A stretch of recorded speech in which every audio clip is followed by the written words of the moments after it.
Hello दोस्तों, I am Sachin Agarwal. हम लोग पॉलिटिक्स स्टार्ट करेंगे और पहला हमारा टॉपिक है फंडामेंटल राइट। और आपको पता ही है फंडामेंटल राइट से हर साल यूपीएससी में क्वेश्चन आता ही है। हम और स्टेट पीएससी में भी आता है और अदर जो वनडे एग्ज़ाम्स होती हैं उसमें भी क्वेश्चन पूछने की प्रबल संभावनाएं फंडामेंटल राइट से मतलब मूल अधिकार से होती है। तो चलिए टाइम वेस्ट ना करते हुए हम लोग हमारे टॉपिक पर आते हैं, फंडामेंटल राइट। तो देखिए, सबसे पहले देखिए फंडामेंटल राइट पे अगर जैसे वनडे एग्ज़ाम में क्वेश्चन पूछा जाएगा कि फंडामेंटल राइट में कहाँ से प्रभाव है, मतलब कहाँ से लिया गया है, कहाँ से अडॉप्ट किया गया है, तो वो है भैया अमेरिका, है ना। अमेरिका से अडॉप्ट किया गया है, अमेरिका से लिया गया है। हमारा फंडामेंटल राइट जो है अमेरिका से लिया गया है। उसमें और बात करें उनकी, अगर ऐसा पूछते थे कहाँ से लिया है, कहाँ से अडॉप्ट किया है, तो फंडामेंटल राइट अमेरिका से या यूएसए से बोल सकते हैं। सेकंड वर्ड हमारा आ रहा है इसमें कि जो फंडामेंटल राइट है हमारा वो निरपेक्ष है या सापेक्ष है ना। वो निरपेक्ष है या सापेक्ष है। तो बात करें तो हमारा फंडामेंटल राइट भारतीय संविधान का फंडामेंटल राइट जो है वो एक तौर से देखा जाए तो सापेक्ष है और अमेरिका का संविधान जो में देखा जाए मौलिक अधिकार जो हैं वो निरपेक्ष है। इन दोनों का मीनिंग ये होता है कि जहाँ पर भी अगर देखें तो फंडामेंटल राइट में अगर रेस्ट्रिक्शन हैं, थोड़े से रेस्ट्रिक्शन हैं, प्रतिबंध हैं, तो वो कहलाता है सापेक्ष। वो क्या कहलाता है? आपका सापेक्ष कहलाता है। और जहाँ पर फंडामेंटल राइट में अगर नहीं होता है, मतलब हम बात करें जहाँ कर भी फंडामेंटल राइट में अगर वो फाउंडेशन नहीं होती है, प्रतिबंध नहीं होता है, वो होता है निरपेक्ष। तो सीधी सी बात है, अमेरिका के मौलिक अधिकारों में अगर हम बात करेंगे तो वो वहाँ पे निरपेक्ष है, इन द सेंस वहाँ पे कोई प्रतिबंध नहीं है, कोई भी प्रतिबंधित नहीं है। हम भारतीय संविधान के आपको पता ही है बहुत सारे रेस्ट्रिक्शन के साथ में कहीं ना कहीं रेस्ट्रिक्शन दिए हुए कि आप ये नहीं है, वो नहीं है, ऐसा नहीं कर सकते, वैसा नहीं कर सकते, इससे बंधा हुआ है, उससे बंधा हुआ है।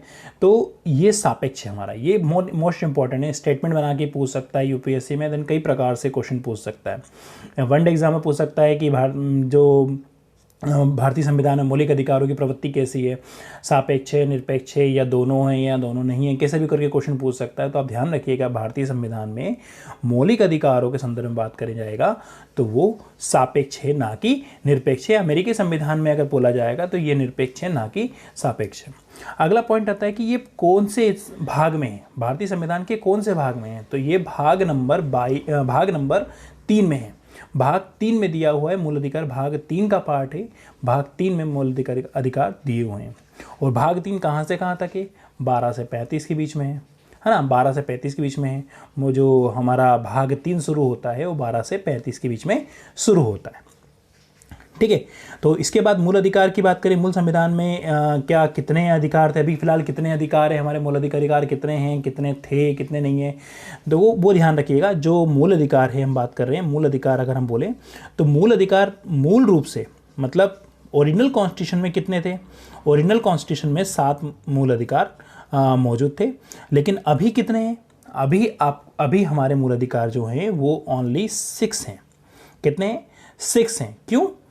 अधिकार जो हैं वास्तविक अगर बात करें, मूल अधिकार जब कॉन्स्टिट्यूशन बना था तो उस समय कितने थे? तो उस समय 7 मूल अधिकार थे। आपको पता ही है कि संपत्ति का अधिकार जो है मूल अधिकार वो उसे 44 कॉन्स्टिट्यूशन अमेंडमेंट के द्वारा 44 मतलब 44वें संविधान संशोधन 1978 के द्वारा उससे हटा दिया गया और विधिक अधिकार बना दिया गया। वो हम डिस्कस करेंगे कि क्यों हटाया गया, क्यों, क्या कारण थे, किन कारणों से उसको विधिक अधिकार बनाया गया, वो आगे के पार्ट्स में आपको देखने को मिलेगा। तो अभी फिलहाल आप याद रखिएगा कि वर्तमान में हमारे जो मौलिक अधिकार हैं या मूल अधिकार हैं वो हमारे 6 हैं, ना कि 7, ठीक है। तो आगे देखते हैं आगे क्या है। भैया कितने हैं? भैया 6 हैं, तो है कितने? देखो 6 हैं तो बात करते हैं। समता का अधिकार, दूसरा स्वतंत्रता का अधिकार, तीसरा शोषण के विरुद्ध अधिकार, चौथा धर्म की स्वतंत्रता का अधिकार, 5वां संस्कृति और शिक्षा संबंधी अधिकार, 6वां संवैधानिक उपचारों का अधिकार। ये हमारे 6 मौलिक अधिकार हैं। अब हम एक एक को समझेंगे। समता का अधिकार में हम बात करेंगे कि कौन कौन से आर्टिकल में कौन कौन से और राइट्स आते हैं। स्वतंत्रता के अधिकार में हमारे कौन कौन से और राइट्स हैं, सब अलग अलग में कौन कौन से राइट्स हमको देखने को मिलेंगे, ठीक है। तो आर्टिकल 14 से बात करें, आर्टिकल 14 में देखो दिया हुआ है, पूरा डिटेल दिया हुआ है, लेकिन हम इसको ऐसा नहीं है किसी में मैं आपको इसे बता दूंगा। एक एक अधिकार को मैं आपको पूरे डिटेलिंग से बताऊंगा ताकि आपको कहीं पे जो कोचिंग है उसकी ज़रूरत ना पड़े। आप डायरेक्टली यहाँ से पढ़ के भी आप अपना एग्ज़ाम निकाल सकते हैं, कर सकते हैं, इतना तो मैं आपको कर ही दूंगा। ठीक है। बाकी देखें इसमें कितना क्या है, देखिए समता के अधिकार में देखो क्या है, विधि के समक्ष समता एवं विधियों का समान संरक्षण। ये भी हम डिस्कस करेंगे कि क्या है क्या नहीं, पूरे एक एक आर्टिकल को एक एक चीज़ को हम अच्छे से समझेंगे कि वो बोल क्या रहा है, उसमें से कैसे क्वेश्चन बन सकते हैं, कहाँ पे क्या हो सकता है। देखिए सारा चार्ट दिया हुआ है, तो आर्टिकल 15, आर्टिकल 16, आर्टिकल 17, आर्टिकल 18 से लेके देखो हर इसमें समता के अधिकार में सारे चार्ट आपको दिए हुए हैं, सारे पूरे जो 14 से लेके जो 32 का जो संवैधानिक उपचारों का अधिकार जो है फाइनली वहाँ तक पूरा बताया हुआ है, किस प्रकार से कौन से अधिकार में कौन कौन से आर्टिकल है, कौन कौन सी चीज़ें दी हुई हैं, वो सारी चीज़ दी हुई हैं। तो सबसे पहले हम देखते हैं समता का अधिकार, है ना। समता के अधिकार की बात करें तो समता के अधिकार में समता के अधिकार या समानता का अधिकार, तो यहाँ पे भी आपने देखा, ऊपर ही आपने देखा, एक चीज़ देखी है यहाँ पर कि समक्ष समता एवं विधियों का समान संरक्षण, समता एवं विधियों का समान संरक्षण की बात कर रहे हैं। तो यहाँ पे होता क्या है ये, ठीक है। तो देखिए विधियों के समक्ष समता की बात करें तो समता की बात करें, समक्ष समानता, समता या समानता बात करें, विधियों के समक्ष समानता की बात करें। समक्ष समानता मतलब सभी लोग इक्वल होंगे भैया, चाहे वो आप हों, चाहे मानी हो, चाहे वो कोई भी पैसे वाला हो या कोई भी व्यक्ति हो, चाहे वो एक निम्न आय वर्ग वाला व्यक्ति हो या उच्च आय वर्ग वाला व्यक्ति हो, कोई भी हो, उसकी चाहे आर्थिक हैसियत कुछ भी हो, जाति कुछ भी हो या कुछ भी मैटर नहीं करता है, वो कुछ भी हो, तो चाहे व्यक्ति किसी पद पर हो, प्रतिष्ठा हो, उसके लिए मैटर नहीं करता, वो सबके लिए लॉ जो होगा सेम होगा। तो ये जो विचार है ये लिया गया है ब्रिटिश संविधान या ब्रिटिश जो विधि से लिया गया है, अडॉप्ट किया गया है जो विधि के समक्ष समानता। यहाँ पर अगर हम बात करें तो कोई विशेष अधिकार नहीं, किसी को कोई स्पेशल राइट नहीं है। स्पेशल राइट का मतलब होता है कि ऐसे कोई से राइट जो दूसरे व्यक्तियों को नहीं प्राप्त हो, वो आपको स्पेशल राइट का दर्जा दे देता है। जैसे हम लोग अभी देखेंगे इसमें राष्ट्रपति और राज्यपाल को जो मिला हुआ है एक विशेष अधिकार, हम कहें कि तौर से मिला हुआ है कि एक अपवाद के स्वरूप में है और विधि के समक्ष समता में, ठीक है। अब समान संरक्षण की बात करें, समान संरक्षण क्या होता है, देखो यहाँ पे थोड़ा सा हल्का फुल्का चेंज है। अब यहाँ पे बात कर रहा है समान परिस्थिति में समान व्यवहार, समझ रहे हैं, समान परिस्थिति में समान व्यवहार, समान परिस्थिति में समान व्यवहार की बात कर रहा है। जैसे कि बोले कि अगर एक जैसी कंडीशन है तो भाई एक जैसा बिहेवियर होगा। अगर एक जैसी कंडीशन नहीं है, मान लो ए कोई बंदा है, यहाँ पे ए बंदा है कोई और यहाँ कोई बी बंदा है ना, तो ए बंदा है ए बंदा है और ये बी बंदा है ना, ये दोनों की बात कर रहे हैं, अरे यार सॉरी ए बंदा और ये बी बंदा है।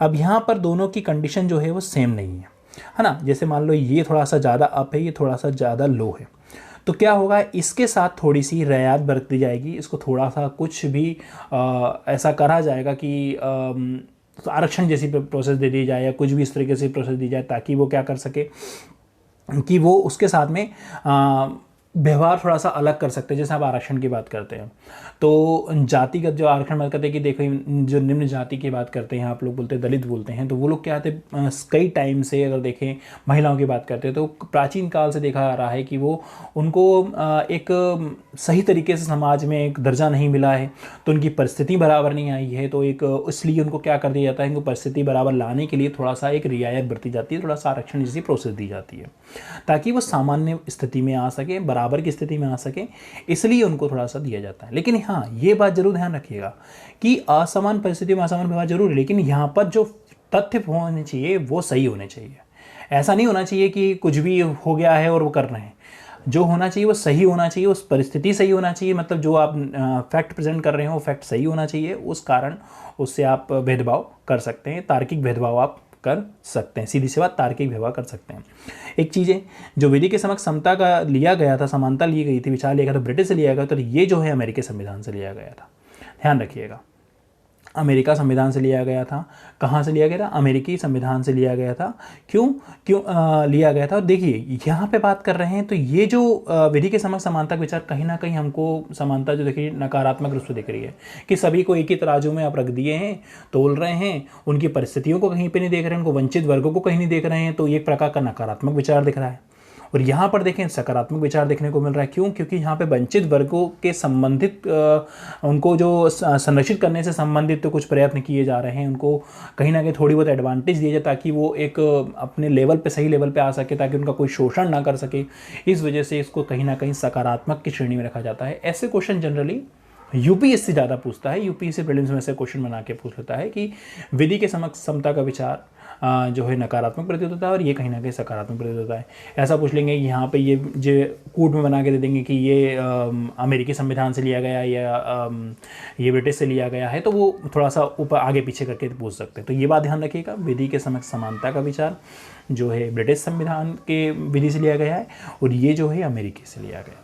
ठीक है, यहाँ पे समान परिस्थिति में समान व्यवहार है और वहाँ पे कुछ भी परिस्थिति हो, समता में कुछ भी परिस्थिति हो, यदि समता में कुछ भी परिस्थिति हो, चाहे वो कोई प्रतिष्ठा में हो, उसके साथ एक जैसा व्यवहार ही किया जाएगा, चाहे वो कोई भी हो, चाहे वो निम्न का हो चाहे उच्च का हो।